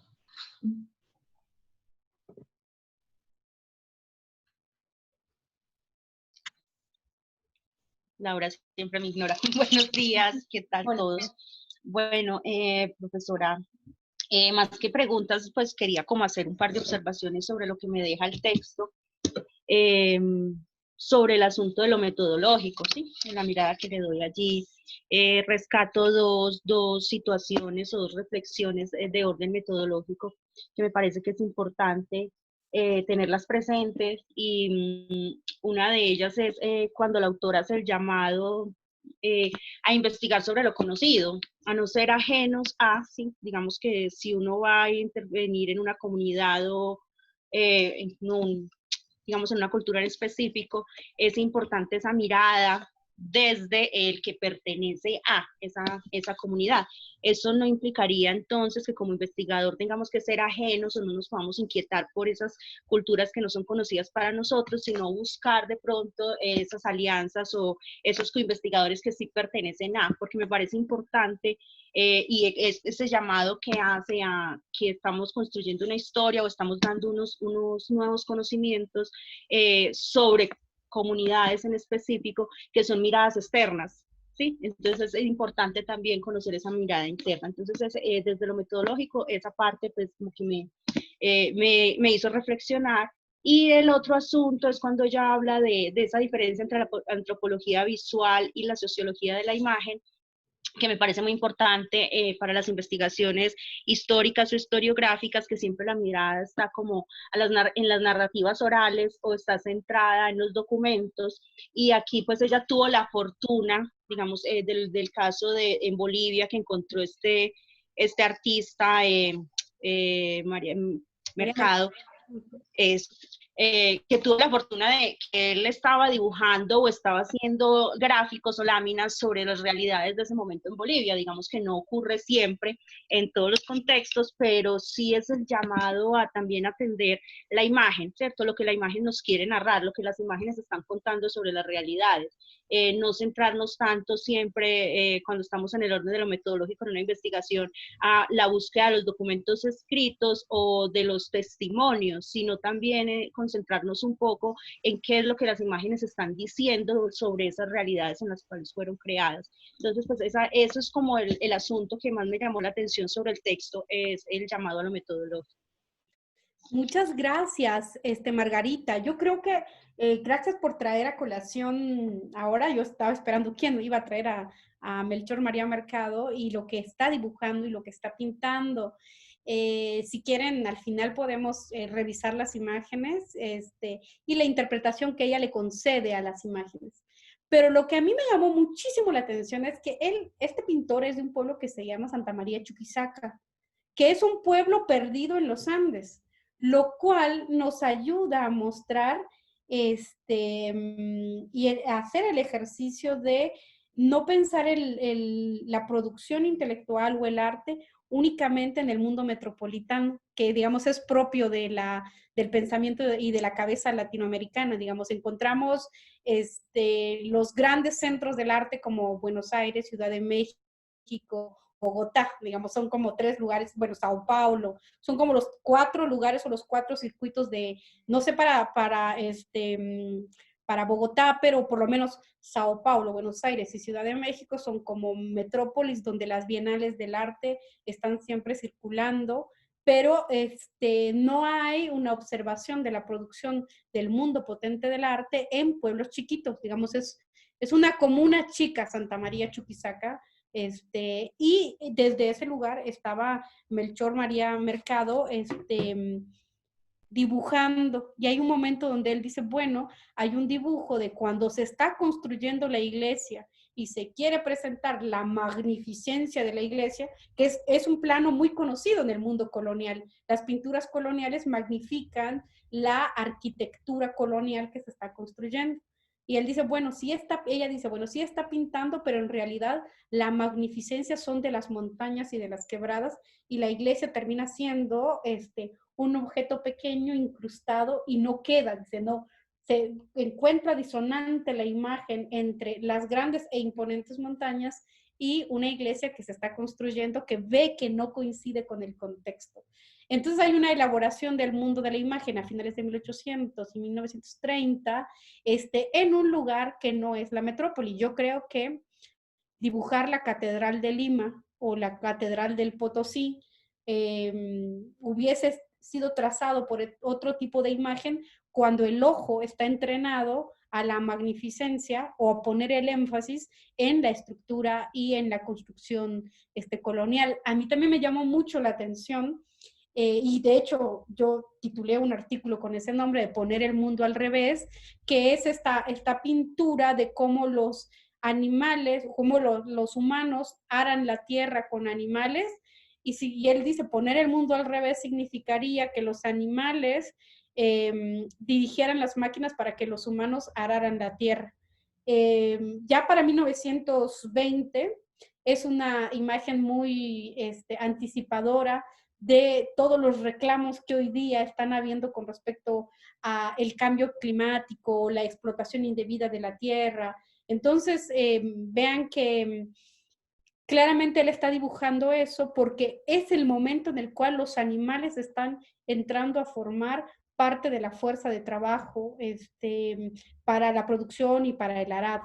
Entonces, por lo menos esas son de las dos que a mí me llama mucho la atención y efectivamente en términos metodológicos, el contenido que tienen las pinturas de Melchor María Mercado han servido como inspiración para una rica escuela de pintores en Bolivia, que digamos no son las que entran en el circuito del arte latinoamericano.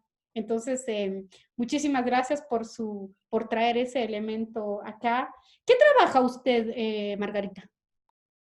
Yo trabajo en la Universidad Autónoma en el Departamento de Diseño y Arte. Coordino el departamento y doy clases en los diseño industrial y diseño de modas. Muchas gracias, muy amable, Margarita. Okay. ¿Alguien más que vaya? Federico. Federico. Bueno, hola. Hola. ¿Cómo están? Bien. Bueno, yo quería hacer una reflexión para que Gladys te ubiques. Yo soy quien está trabajando el tema con el paciente de la clínica San Juan de Dios. Bueno, para mí fue muy interesante y resultó fascinante el tema de encontrar esto de los escenarios comunes, ¿no? Hay un gran referente que yo tengo dentro de mi proyecto, que es un cineasta que se llama Jonas Mekas y que tiene un proyecto, una metodología de trabajo que se llama la autoetnografía.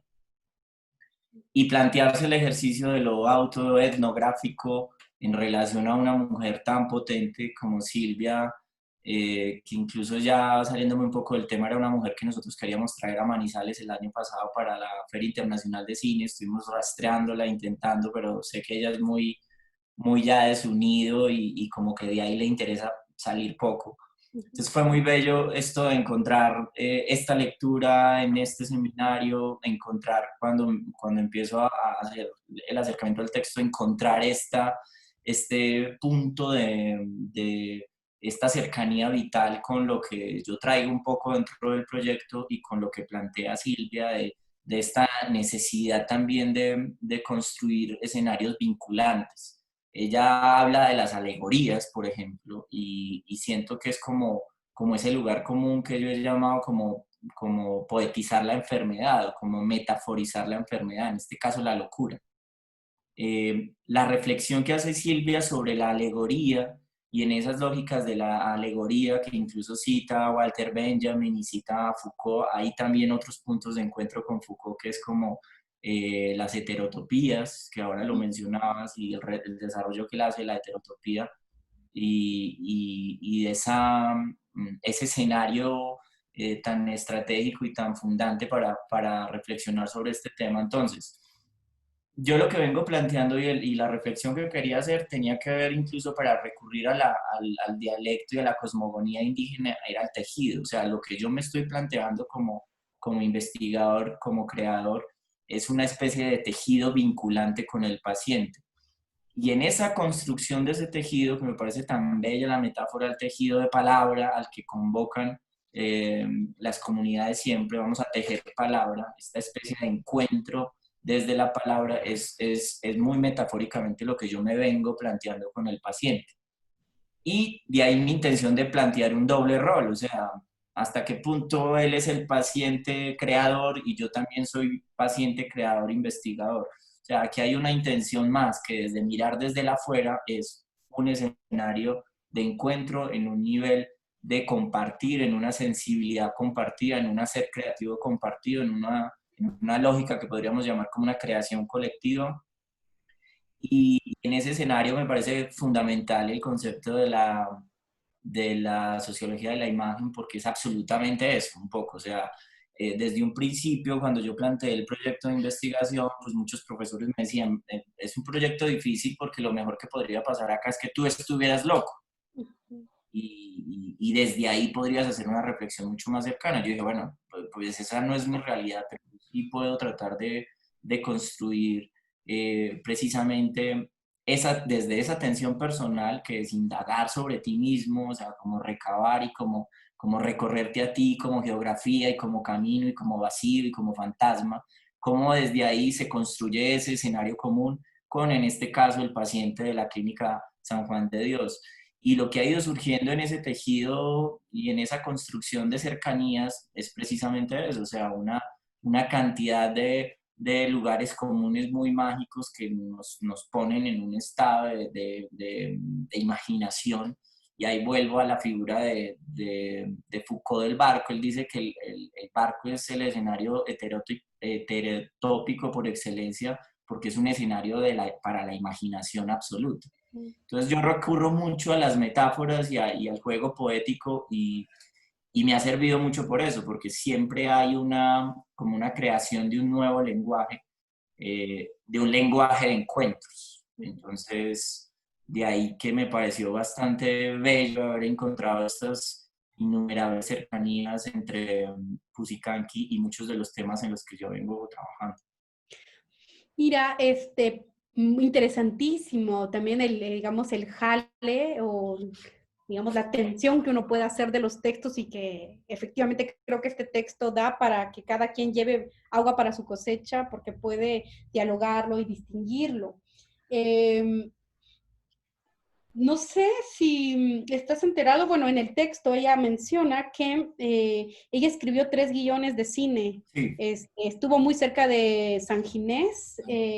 Y bueno, yo creo que en el colectivo Cheje, que es su colectivo, están trabajando o ya terminaron de editar parte de esos guiones que ella no quiso hacer públicos, pero quizás puedas rastrear con la gente del colectivo Cheje estos guiones que escribió cuando se retira del trabajo de los artesanos libertarios, y ella lo dice en el texto, bueno, se da cuenta de la potencia del mundo de la imagen y que eso le va a habilitar un mundo de interconexión y de tejidos, y por eso renuncia a la escritura y se dedica pues a explorar este mundo de la imagen. Esa en primera. En segunda, quizás tu trabajo es el que logra, en términos metodológicos, romper esta indistinción entre observación participante y participar de la observación. Yo creo que te va a ayudar como para ir dotando de técnicas de escritura, sobre todo, creo yo. Porque ella apela que si efectivamente trabajamos con las imágenes y con la experiencia, es preciso también hacer el momento de la escritura. Entonces yo creo que en términos metodológicos y técnicos puede, digamos, apoyarte en tu proceso. Y me preguntaba si tú conoces el trabajo de María Inés García Canal. Es una profesora argentina que vive en México y que a mi gusto es una de las traductoras de Foucault y de crítica receptora de la obra de Foucault más importante en América Latina. Ella hizo una tesis doctoral que se llamó No loco, no nada. Ese es el título de su texto, No loco, no nada.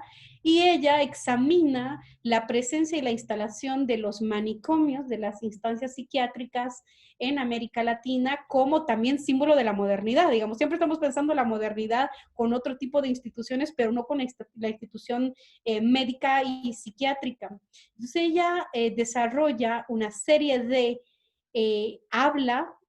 está pensando en la técnica del habla con pacientes del manicomio La Castañeda, que es uno de los primeros manicomios fundados en México en 1912, que es después del proceso revolucionario del PRI. Quizás te pueda servir porque ella hizo un ejercicio de internación en los manicomios, en estas instituciones psiquiátricas, y logra, sobre todo, lo que logra es establecer una serie de discursos y de hablas de los pacientes, que digamos es el habla que no vale nada, dice el habla que no vale nada, y ella va documentando, estableciendo un inventario sobre el habla al interior de estas instituciones psiquiátricas. Quizás te pueda ayudar a dialogar o a fortalecer tu trabajo, digamos, rastreando los antecedentes desde la filosofía, no desde el mundo de lo visual o del mundo de la creación de un proyecto como el tuyo, pero yo creo que podría ser efectivo, o por lo menos de diálogo como antecedente, de qué es lo que ya hicieron antes con todo el movimiento antipsiquiátrico también, sobre el tema que tú estás trabajando. Bueno, eso, creo que... Qué pena que te interrumpa, es que justamente venía pensando un tema, de repente tú sabes o conoces y quería preguntártelo muy puntualmente. Claro, tú ves la historia de la locura de Foucault y es un poco ese corte con el tema europeo, o sea, como que siempre nos han hecho mirar hacia allá y entonces está analizado teóricamente investigado a profundidad. O sea, nos preguntamos sobre la historia de la locura en Latinoamérica y la historia de la locura indígena, por ejemplo. ¿Cómo ha sido el fenómeno de la locura al interior de los pueblos indígenas? Que yo trataba como de indagar y explorar y no hay información. Entonces tú de repente conoces algún proceso, porque me parecía muy interesante cómo se aborda desde los entornos comunitarios indígenas el tema de la locura, por ejemplo. ¿Cómo ha sido concebido? Bueno, lo voy a presentar en la clase de mañana porque así en esas representaciones iconográficas, así como está la de la basura, está de la sal, también está la de la locura, digamos, que usa otro término para pensar la locura, pero lo voy a abordar en la clase de mañana. Entonces, muchas gracias por tu pregunta. Y creo, sí, efectivamente, el discurso de la locura en la época clásica, la historia de la locura en la época clásica de Foucault mantenía un argumento central que yo creo que es el que se deja un poco de lado, y es la idea de que él dice que los antropólogos, porque problematizaba la antropología, tienen que ir a sociedades como América o África para mostrar que existen sociedades no civilizadas o no existe razón o no existen ideas y pensamientos. Sin embargo, dicen, no, se niegan a pensar que en el centro de la modernidad, que es el manicomio, que es el discurso de la locura, es donde se juega la idea de barbarie. Dice, están buscando en África o en América la idea de barbarie, un estudio de la barbarie. Sin embargo, no piensan el manicomio como el lugar de la barbarie en el centro y en el corazón de la modernidad. Entonces, ahí había una anticipación, creo yo, crítica, porque ese fue el trabajo de Foucault en términos de la locura, que retoma María para pensar la historia de la locura en América Latina a partir de la institucionalización y la creación de la idea moderna del Estado mexicano, fundada en la creación de un sistema de instituciones psiquiátricas o de manicomio. Entonces, si gustas, puedo en la asesoría presentarte o pasarte el link de esos textos y pues mañana desarrollaremos esta idea de pensar fuera de la razón o fuera del espíritu, que sería la forma de pensar la locura en las sociedades indígenas. Bien, gracias. De acuerdo. Adriana y después Camila. Hola, buenos días para todos. Hola. Profe, pues a mí me interesa muchísimo, me gustó mucho el tema, el artículo, y me interesa mucho el tema de la actualización, ¿cierto? Como el concepto de la actualización. Mi tema de trabajo son los artesanos, entonces pues puntualmente los estoy trabajando en Nariño. Nariño pues está al sur de Colombia y es un departamento que tiene una capacidad artesanal bastante grande. De hecho pues es como, digamos, casi que el segundo, pues no el segundo, pero es un renglón económico importante en Nariño, no solamente pues en producción nacional, sino también en exportación. Y también no solamente es un renglón artesanal, sino que son varios tipos de artesanía, ¿cierto? Los artesanos también, así como lo que usted mencionaba con los gremios y un poco con los indígenas, pues hay una idea también de pobreza, que no solo es idea, también es real. También son, digamos que hay muchos tipos de artesanos, entonces no están los que pues tienen como más, como un nivel de vida más alto, y hay otros que sí, en realidad pues hay un nivel de pobreza bastante grande. De todas maneras, pues sí, los ingresos son bajos, la mayoría artesanas son hay mucho trabajo de hombres, también hay mujeres, bueno, dependiendo del gremio, pero es muy alto también como la incidencia pues, femenina dentro de esta área. Mi proyecto es, digamos, lo que yo planteo es cómo entender esta forma de vida artesanal como un valor, ¿cierto? Porque de todas maneras lo artesanal siempre está ligado y más el valor se va más hacia los objetos y pues también la técnica y el trabajo de producción. Pero una de las quejas que ellos tienen muy grande es que se olvida el artesano, se olvida la persona. Y se realza pues como solo el objeto, y es un poco esa descontextualización también de la que tú hablas, pues en este caso ya es a nivel de mercado, donde ya se saca, pues se pasa el objeto más no la historia ni los artesanos. Aquí en Colombia pues está Artesanías de Colombia, que es la institución que ha liderado pues como todo este proceso, pero es real, pues también ellos digamos que han hecho algunos intentos, pero sí realmente su misión es más de carácter comercial, y ellos lo dicen. Entonces, un poco mi pregunta es cómo lograr, o sea, digamos que en la sociología la imagen pues lo hablan mucho desde la imagen, desde la película, desde la parte de la comunicación visual, pero esa actualización, cómo podría lograrla de pronto de otra manera, y también es cómo lograr que ellos mismos, ¿cierto? Y que nosotros, pues también como región, aquí la gente los quiere mucho, pero sí hay, pues como que se cuestiona un poco el valor de los objetos y realmente no hay un acercamiento tan fuerte hacia su forma de vida. Entonces, ¿cómo podría ser esa actualización frente a esa situación de esa forma de enfrentar la vida que es totalmente distinta y que es una forma diferente de ver la vida? Ellos tienen una economía muy familiar, se organizan de otra manera,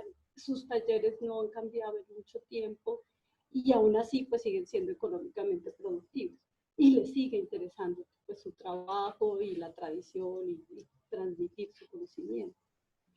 No entiendo muy bien a qué se refiere con actualización.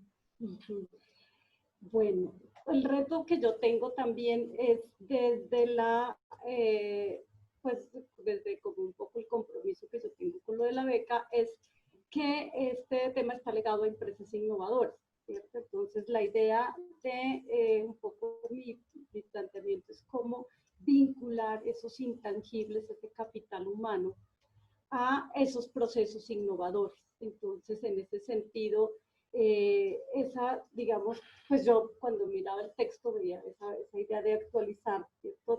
De repensarse ese pasado y todo un pasado que ellos tienen, porque es grandísimo, frente a esa idea de futuro y de innovación, que además son dos términos, pues la tradición y la innovación son dos términos que entrarían un poquito en conflicto. Entonces, yo pensaba ese término de actualizar como una opción o sea, de mantenerse, de traer toda su tradición y cómo la puedo presentar a futuro. Bueno, en realidad yo no podría dar una opinión porque, o sea, escuchándola muy bien es como un proyecto. Y este texto es un texto teórico que pone en cuestión fundamentalmente este tipo de concepciones. La manera de cómo aborda el término actualización, Silvia, se refiere a un proceso interno de cómo las sociedades van modificando su presente o interviniendo y planificando su presente a partir de una larga memoria, pero digamos como un proceso de regeneración vital más que ligada a digamos, a un proceso o un proyecto como usted lo está manteniendo. Creo que son dos ámbitos diferentes. Yo creo que se pone profundamente en cuestión algunos puntos de lo que yo puedo reaccionar, que no está relacionado con el texto, creo yo, la idea de actualización que usted está manifestando, como usted más bien está manifestando una idea como de innovación técnica, digamos que yo desconocería, no podría dar una opinión. Pero sí creo que hay una serie de puntos a tomar en cuenta y quizás a usted le interese trabajar, tal vez pueda, en términos críticos, más que en apoyo, en términos críticos como para, digamos, problematizar esta idea de una decisión del mundo de arriba sobre el mundo de abajo, que muchas veces en eso puede concretizarse algunos proyectos. Hay un texto que se llama La razón neoliberal de Verónica Gago, y ella está pensando todos estos ensambles productivos que siguen manejando y se siguen estructurando bajo milenarias formas de producción textil, y la masificación y la producción y la masificación del consumo. Ella trabajó en un mercado popular, no sé si alguien ha ido a Buenos Aires, pero hay una feria popular que se llama La Salada, que, bueno, yo no sé para Colombia cuál sería su equivalente, pero sí para el Mercado del Alto en La Paz, que es un lugar de producción textil, no de producción textil indígena, sino de producción textil de ropa que se utiliza de manera cotidiana en las ciudades. Entonces ella estudia cómo esa forma de producción textil indígena se masifica para la producción de textiles como de la ropa que usted está utilizando. Y lo pone a dialogar en términos críticos y muy problemáticos. Tal vez le ayude a comprender la fuerza y el motor de la idea de innovación en términos críticos, ese texto. Y está en línea en la editorial Tinta Limón, en la misma editorial que está el libro de Silvia Rivera, este libro de economía de la razón neoliberal y pragmática popular, está ahí. Usted puede entrar a ese mismo portal de Tinta Limón y buscar el libro de Verónica Gago, que pues yo creo que le va a apoyar mucho para pensar estas dificultades de la idea de la innovación, la conservación de técnicas históricas de producción textil y la masificación del consumo. Esa es una, y creo que también ahí puede usted encontrar líneas sobre la dificultad en la fijación de precios, porque en realidad estamos hablando de fijación de precios. Creo que es distinto pensar el mundo textil indígena y la manera de cómo los indígenas compran los textiles entre sí mismos y la fabricación de objetos inspirados en alguna forma de textil para el consumo turístico. Entonces, estamos hablando de dos circuitos diferentes de la fijación del valor y de la fijación del precio. Entonces, yo podría hacerle esa recomendación, pero no podría dar más elementos para la actualización. No, ahí voy. Ya es perfecto, muchas gracias. Ahí voy. Ya me llaman para el desayuno. Vamos con la última, por favor. Hola, profe, ¿cómo estás? Hola, hola. Bueno, yo soy Camila Pastás. Te recuerdo como un poquito mi tema que era sobre las implicaciones que trae para la teoría y la práctica del diseño la digitalización de la relación entre el cuerpo y el vestido. Yo soy diseñadora de vestuario y la verdad pues como que estuve escuchando a todos mis compañeros como para saber qué tanto tenían ellos pues como para preguntar, para decir, porque también siento que como mi tema está enfocado en la tecnología, yo reconozco que siempre ha sido como, pues cuando tenemos este tipo de seminarios es un poquito difícil como empezar a hacer una conjetura como entre el tema que yo estoy trabajando y lo que tiene que ver pues como con la descolonización, con lo que tiene que ver con las comunidades indígenas y principalmente yo siento que este seminario en especial pues como que me ha enganchado bastante porque uno también empieza, por decirlo de alguna manera, como a recordar esas otras realidades que realmente no son lejanas, porque estamos viviendo pues en Latinoamérica, en un país como Colombia. Yo personalmente pues soy de Nariño y al menos en el colegio pues y también en la misma ciudad en la que yo crecí, pues uno estaba cercano a la temática de resguardos indígenas, cabildos, etcétera.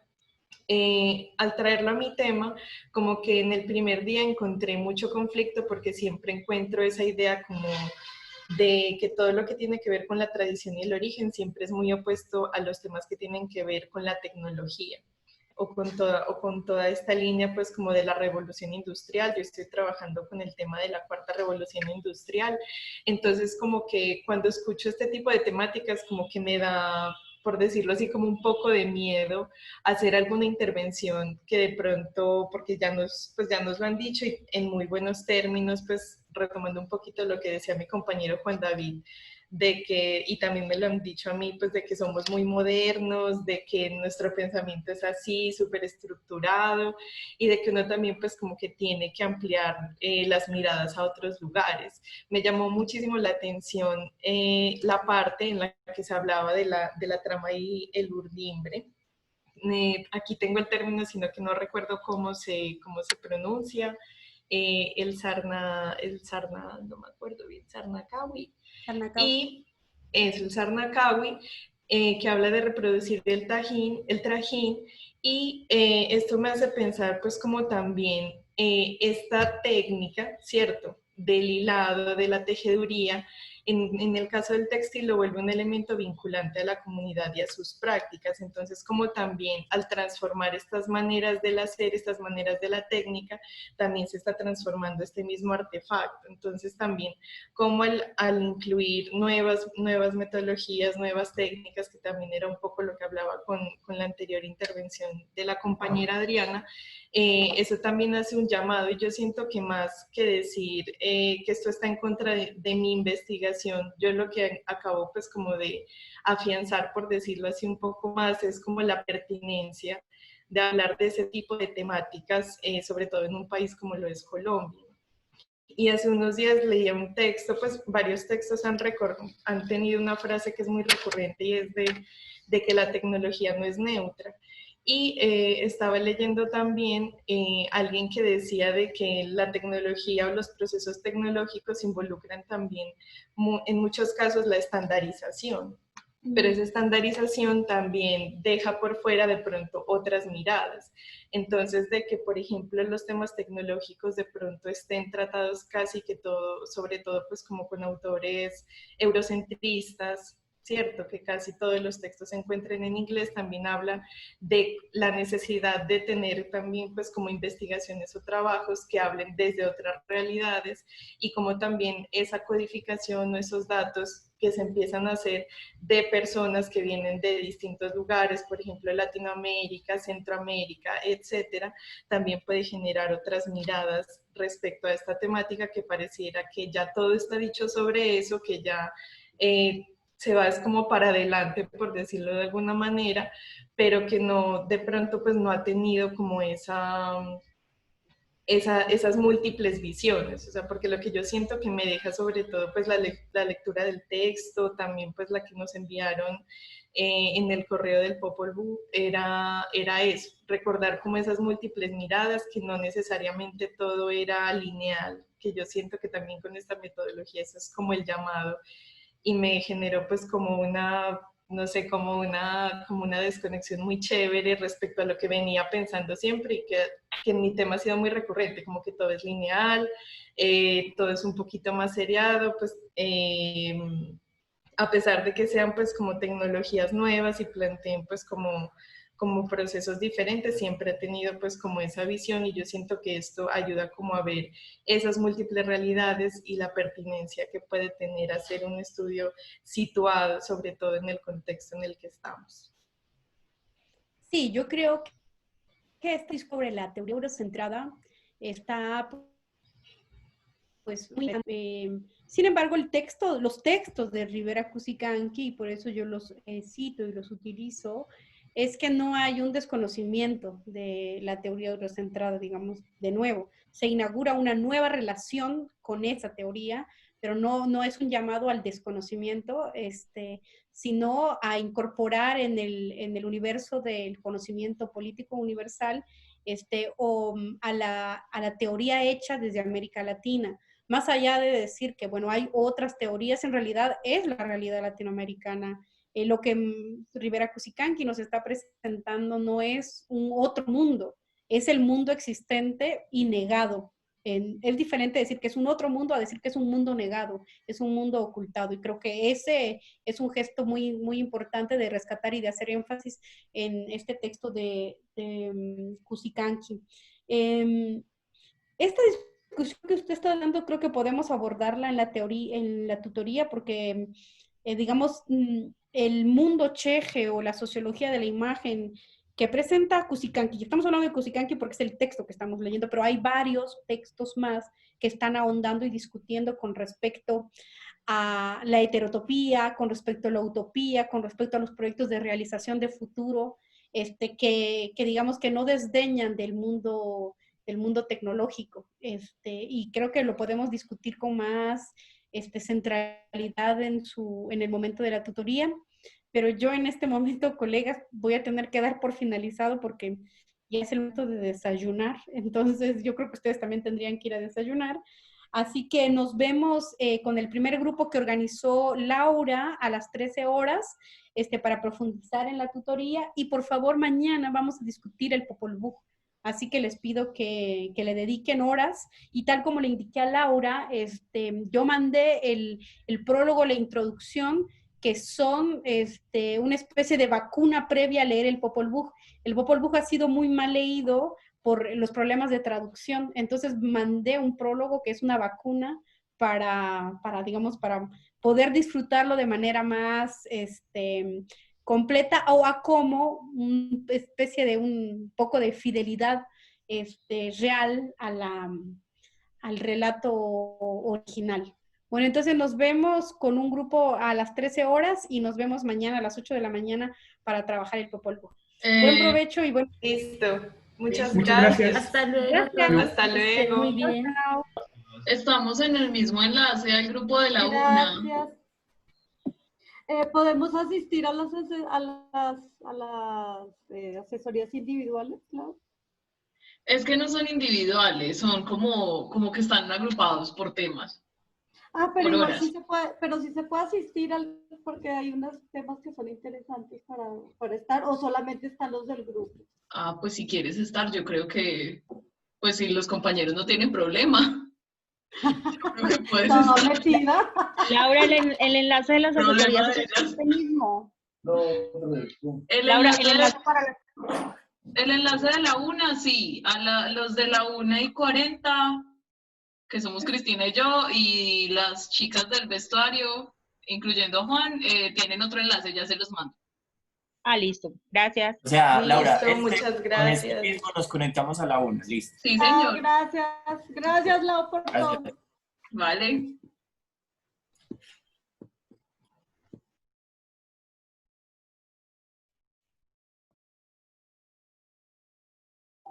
Las dos estamos juntas, ¿verdad? A la 1:40.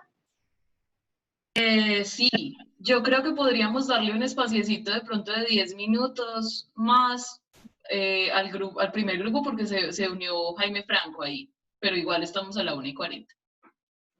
Ah, bueno, listo. Listo. Nos vemos entonces. Vale. Y este mismo enlace, ¿verdad? Sí, chao. ¿No? Chao.